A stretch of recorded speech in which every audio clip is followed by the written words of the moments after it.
So guys, আসসালামু আলাইকুম। আজকে আমরা চলে এসেছি আমার নিজের ক্ষেতে, যা প্রায় 15% জমিতে আমি এখন পোলতা চাষ করব। শীতের মৌসুমে এখন পোলতা চাষ করলে তারপরে শীতে গরমের বাও এসে গেলে সেই পোলতার কিছু টাকা দাম পাওয়া যায়। তাই এই পিছনে এই ক্ষেত্রের মধ্যে আমরা পোলতা চাষ করব। আর যে বীজ রোপণ করব তার সম্পর্কে আপনাকে দেখাচ্ছি। এটা হলো এসিআই ময়না বীজ, যা পোলতার বীজ, যা অসংখ্য গুণগত মান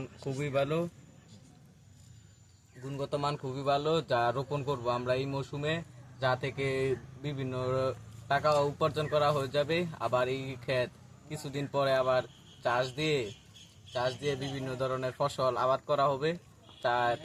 তাই দেখাবো আপনাদের কাছে। দেখুন, এইগুলো রোপণ করতেছি এখন। 4 আঙ্গুল ফারাক ফারাক রোপণ করব, যাতে পরবর্তীতে গাছটা জন্মালে যাতে আমাদের উঠাইতে কোনো অসুবিধা না হয়। এই দেখুন, রোপণ করতেছি।